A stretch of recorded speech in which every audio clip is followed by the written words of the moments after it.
नमस्कार दोस्तों, story audio book Mumbai channel में आपका स्वागत है। अगर आपको ये कहानी पसंद आती है तो चैनल को सब्सक्राइब करें। तो चलिए शुरू करते हैं। मिलिट्री हेडक्वार्टर में। दूसरी ओर मिलिट्री हेडक्वार्टर में माहौल काफी गंभीर था। हर्षद जिंदल पर जो चार्ज लगे थे उस पर इंक्वायरी बैठी हुई थी। कमरे में काफी हाई ऑफिसर्स बैठे हुए थे। वहां पर हर्षद जिंदल भी मौजूद था। आज इस वक्त पर फैसला होने वाला था कि हर्षद जिंदल को सस्पेंड किया जाए और मरे हुए फौजियों के लिए जिम्मेदार ठहराया जाए, या फिर यह सारी गलती किसी और की है। हर तरफ बातें हो रही थी।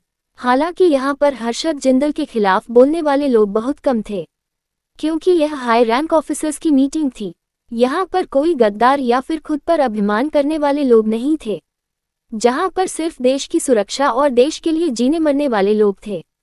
अगर देश की बात आती तो वह खुद के साथ साथ अपने परिवार को भी कुर्बान कर देते हैं। इसलिए हर तरफ मीटिंग की चर्चा हो रही थी। कुछ लोग कह रहे थे कि वैसे तो हर्षद जिंदल बहुत अच्छे कमांडो ऑफिसर है, लेकिन इस बार उन्होंने कोई छोटी गलती नहीं की है। तो कुछ लोग कह रहे थे कि इसमें कमांडर हर्षद की कोई गलती नहीं है, ऑफिसर हर्षद अपनी जगह पर सही है। ये सारी दुश्मनों की प्लानिंग है। बहुत लंबी बहस और कई सारे सबूत दिखाने के बाद भी ज्यादा कोई फर्क नहीं पड़ा। तभी आकाश जिंदल इस मीटिंग में आया। वह अपने साथ कुछ सबूत भी लाए थे, जिसमें वो सीसीटीवी की थी, जिसमें से कोई छुपकर हर्षद जिंदल की बातें सुन रहा था जब वह अपनी टीम के साथ डिस्कस कर रहा था। यह उनकी बटालियन का एक ऑफिसर था। हालांकि वह हाई रैंक पर नहीं था, लेकिन वह उस इंसान पर कुछ ज्यादा ही यकीन करते थे। वही ये देखकर तो बाकी हाई ऑफिसर्स के चेहरे काले पड़ गए।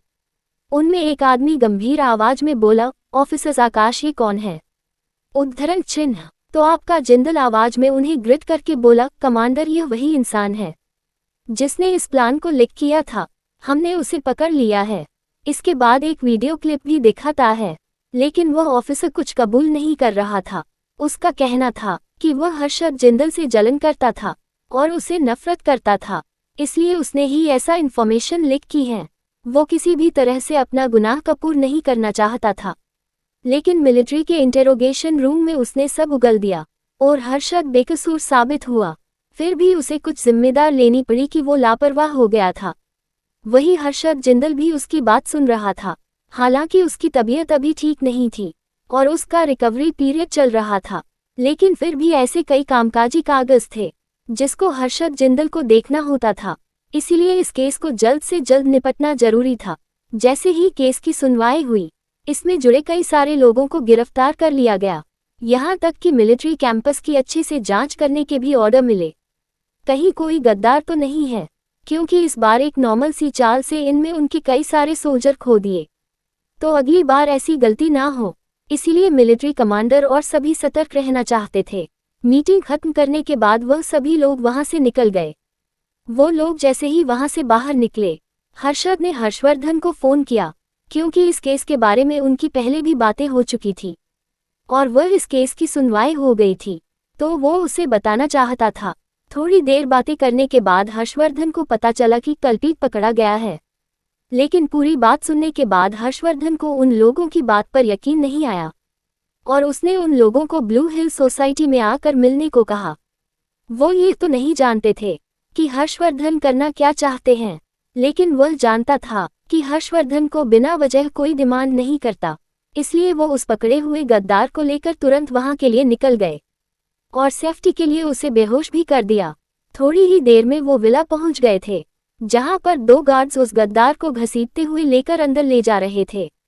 वही हर्षद जिंदल को उसका भाई आकाश व्हीलचेयर पर लेकर आ रहा था। जैसे ही वह अंदर आए, सामने ही सोफे पर अनाया हर्षवर्धन की बाहों में बैठी हुई थी और हाथ में किसी किताब को पकड़ रही थी। वो किताब चीनी भाषा में थी, जिसमें कुछ विलुप्त हुई जड़ी बूटियां के बारे में नॉलेज थी। अनाया को नॉलेज गेन करना पसंद था, खास करके उन सब्जेक्ट में जिसमें उसे इंटरेस्ट रुचि थी।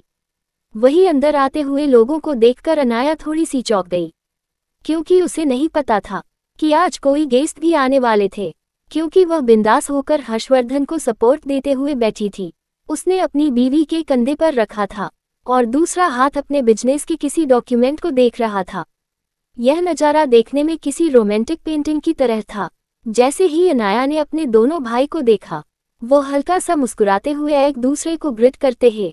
वह दोनों जैसे ही अनाया के सामने वाले सोफे पर बैठते हैं, अनाया मुस्कुराते हुए हल्का सा कर्कश आवाज में बोली, आप दोनों भाई वहाँ क्या कर रहे हैं? क्या कोई इमरजेंसी है? फिर खुद की ही बात को काटते हुए बोली, मैं भी भूल गई। हर्षद भाई, आपको चेकअप करवाना होगा, आप इसीलिए आए होगे। मुझे हॉस्पिटल आना था लेकिन मैं नहीं आ पाए। इतना बोलकर वह मुस्कुराते हुए बोली, हर्षद भाई आप जरा यहाँ पर आए, मैं आपकी नब्ज चेक कर दूं। हर्षद भी बिना हिचकिचाहट के व्हीलचेयर को अनाया के नजदीक ले जाता है।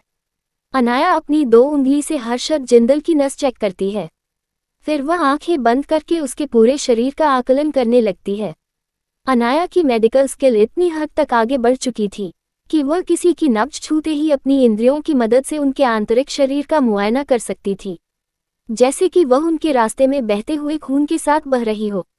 वह उसके शरीर के हर अंग को साफ साफ महसूस कर सकती थी। इसीलिए तो वह एक्यूपंक्चर में इतनी एक्यूरेट थी। पूरा चेकअप करने के बाद उसके चेहरे पर थोड़ी गंभीर व्यक्तित्व नजर आने लगा, जिसे देखकर आकाश जिंदल थोड़ा परेशान हो गया। इसलिए पूछता है, क्या हुआ प्रिंसेस, कोई तकलीफ है? अनाया हर्षद जिंदल को घूरते हुए बोली, क्या रेशमा आपका ख्याल नहीं रखती? ये सुनकर हर्षद की आंखें थोड़ी सी बड़ी हो गई, क्योंकि उसे नहीं लगता था कि अनाया कुछ ऐसा पूछेगी। वो तुरंत अपनी बीवी रेशमा को तरफदारी करते हुए बोला, नहीं ऐसा तो कुछ नहीं है, वो तो मेरा बहुत अच्छे से ख्याल रखती है और हर वक्त मेरे साथ ही रहती है।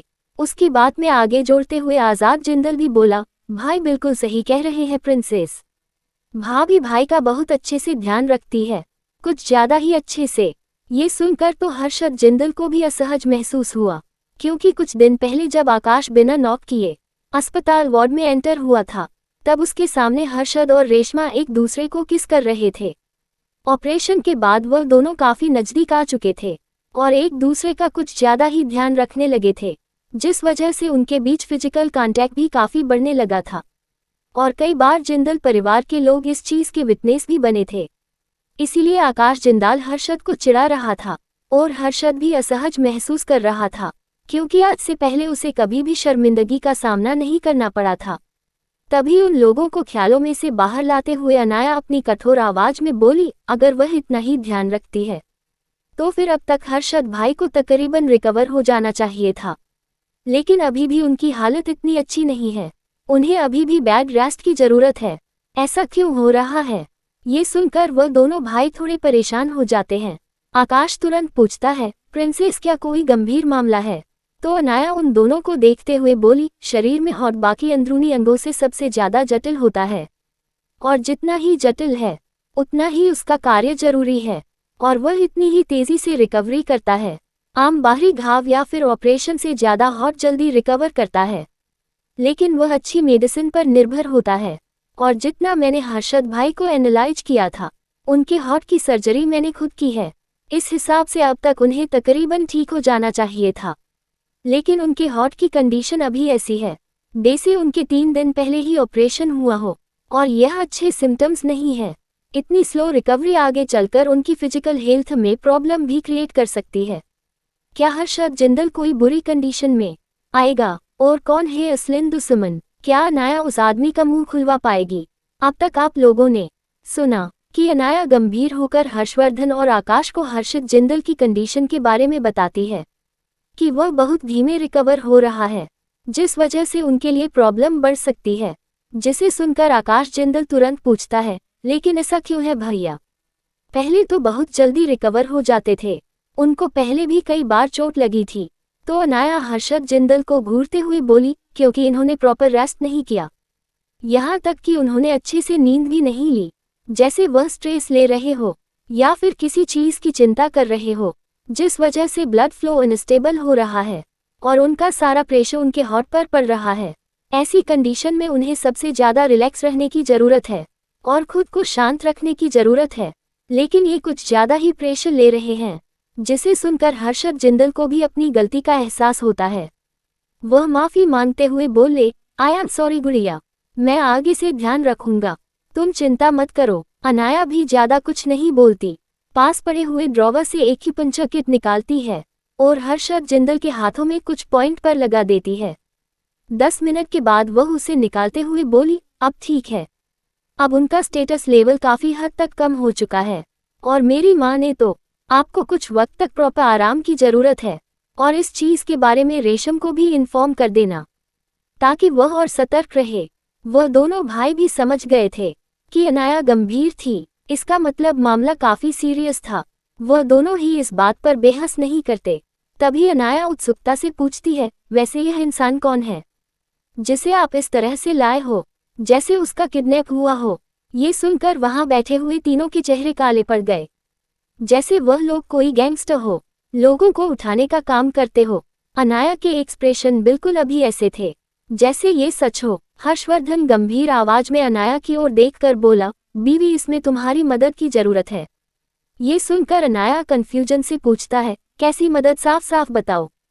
तो हर्षवर्धन गंभीर आवाज में बोली, ये वही इंसान है जिसने मिलिट्री को धोखा दिया और तुम्हारे भाई को फंसाया, लेकिन यह अपना मुंह खोलने को तैयार नहीं है। इन लोगों को इसमें तुम्हारी मदद चाहिए। ये सुनकर अनाया भी समझ गई कि हर्षवर्धन क्या कहना चाहता था। वह अनाया की मेंटल पावर की बात कर रहा था, जिसमें अनाया किसी का भी दिमाग पढ़ सकती थी। अनाया उस आदमी को गहरी नजरों से देखते हुए बोली, ऐसे यहाँ लेकर आओ। ये सुन हर्षवर्धन अपने सेक्रेटरी रजत को ये काम करने को कहता है। ऐसा नहीं था कि जो गार्ड हर्षद के साथ आए थे वह ये काम नहीं कर सकते थे, लेकिन हर्षवर्धन को अपनी बीवी की सेफ्टी की चिंता थी। वह कोई रिस्क नहीं लेना चाहता था, इसलिए वह अपने आदमियों से यह काम करवा रहा था। थोड़ी ही देर में वो इंसान होश में आ गया। होश में आते ही अनाया उस इंसान को अपनी गहरी नजरों से देखती है। वह गंभीर आवाज में बोली, बताओ तुमने किसके कहने पर यह किया है। लेकिन फिर भी वो अपना मुंह नहीं खोलता। वो आदमी मजाकिया आवाज में बोला, लगता है मिलिट्री ऑफिसर के पास लोगों की कमी हो गई है, जो किसी भी मामूली लड़की को पूछताछ के लिए रख लिया है। ये सुनकर तो वहां बैठे 3 आदमी का चेहरा काला पड़ गया और उनके आसपास ओरा भी खतरनाक हो गया। दरअसल उस पकड़े गए आदमी ने आसपास की नजरें देखी ही नहीं। उसके सामने अनाया बैठी थी, तो उसे लगा कि यह सब कुछ मिलिट्री ऑफिसर्स ने ही किया है। तभी उसके कानों में एक डरावनी आवाज आई, लगता है आजकल के 2 कौड़ी के ऑफिस में अपनी औकात भूल जाते हैं। उस आवाज को सुनकर वो इंसान उस आवाज की ओर देखता है, तो यह कोई और नहीं हर्षवर्धन था। अब भला हर्षवर्धन रावत जैसी शख्सियत को कौन नहीं जानता होगा। वह आदमी हर्षवर्धन को देखते ही थर-थर कांपने लगा और फिर उसकी नजरें आसपास के माहौल पर गई, तो वह समझ गया कि यहाँ क्या हो रहा है। तभी अनाया उसे इतना बेचैन देखकर उसकी आंखों में देखते हुए मजाकिया अंदाज में बोली, तुम्हारे लिए मैं कमजोर हूँ, लेकिन तुम जैसे आदमी से तो ज्यादा ही ताकतवर हो, जो सालों से किसी तलवे चाटने वाले कुत्ते की तरह किसी का ऑर्डर फॉलो कर रहा है और देश की खुफिया जानकारी किसी और को भेज रहा है। ये सुनकर तो वह आदमी डर गया और उसके मुंह से अनायास ही निकल गया, तुम्हें कैसे पता। लेकिन फिर उसे अपनी गलती समझाई तो वह आगे अपना मुंह बंद कर लेता है।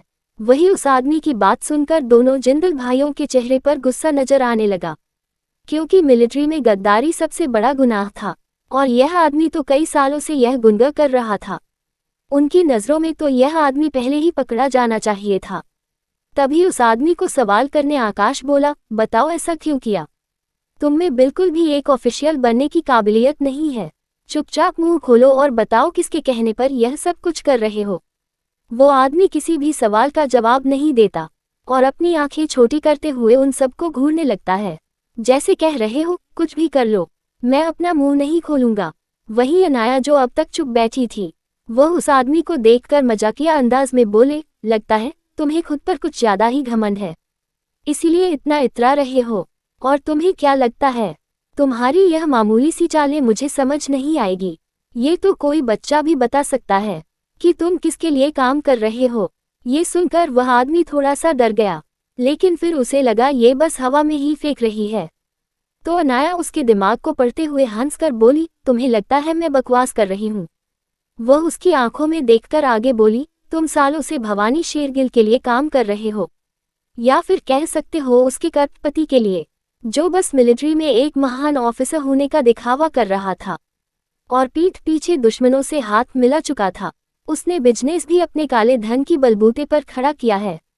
उसका हर पैसा किसी न किसी इलीगल बिजनेस से आया है और जितने भी मिलिट्री सिगरेट तुमने चुराए वह सभी तुमने उसे भेज दिए और तुम्हें भी मोटी रकम मिली है इस गद्दारी के लिए, इसीलिए तो तुम्हारे बच्चे इतने लग्जरी लाइफ जीते हैं, लिमिटेड एडिशन की कार चलाते हैं और ब्रांडेड चीजें रखते हैं। लेकिन वो सारा पैसा किसी न किसी फौजी की शहीद होने से मिला है। तुमने जितनी भी जानकारी बाहर भेजी है वह सारी ही बहुत खास थी। अगर कोई फौजी नहीं मारा गया होता तो देश की सुरक्षा पर बहुत बड़ा खतरा आया है, या फिर कह सकते हैं देश में बहुत सारा इलीगल सामान इंपोर्ट हुआ है। वही अनाया की पूरी बात सुनकर वह आदमी डर से कांपने लगा। वह डरते हुए कपकपाती आवाज में बोला, तुम्हें ये सब कुछ कैसे पता? ऐसा नहीं हो सकता, तुम मेरे बारे में इतनी सारी इन्फॉर्मेशन कैसे निकाल सकती हो? वह इसी तरह की बातें कर रहा था। अनाया उसकी कोई बकवास नहीं सुनना चाहती थी। वह रजत की ओर इशारा करती है। रजत भी अपनी लेडी बॉस का इशारा समझकर तुरंत उस आदमी को वहां से ले जाता है। वहीं बाकी के 3 लोग अभी भी खामोश बैठे हुए थे। दोनों भाई तो सदमे में जा चुके थे। उन्हें नहीं पता था कि यह मामला इतना ज्यादा बड़ा हो सकता है। कोई इंसान इतने साल मिलिट्री को धोखा दे सकता है। हर्षद जिंदल खोई हुई आवाज में बोला, मुझे यकीन नहीं हो रहा भवानी बुआ ये सब कुछ कर सकते हैं। और उनके पति को तो मिलिट्री में बहुत इज्जत मिलती है, वो भी इतने घटिया निकले। हर्षद अनाया की ओर देखकर बोला, प्रिंसेस क्या तुमने बिल्कुल सही कहा है, ये सब कुछ भवानी बुआ ने किया है। दोनों भाई अनाया को इस तरह से देख रहे थे जैसे अनाया अभी उसकी बात को चुके देगी कि भवानी बुआ इतनी गलत काम नहीं कर सकती। यह इसलिए नहीं था कि वह भवानी शेरगिल को पसंद करते थे या फिर सच में उसे अपनी बुआ मानते थे। ऐसा इसीलिए था कि उनकी दादी भवानी शेरगिल को सच में अपनी बेटी मानती थी। वह अपनी दादी को दुखी नहीं देखना चाहते थे और वो उन्हें भी जानते थी कि अगर यह बात बाहर आई तो उसकी दादी यह बात मानने को तैयार नहीं होगी। क्या इन सब के बाद भी भवानी शेरगिल बच पाएगी? और क्या होगा जब इस बारे में जिंदल परिवार को पता चलेगा? अगर आपको अगला एपिसोड चाहिए तो लाइक करें, कमेंट करें और चैनल को सब्सक्राइब करें।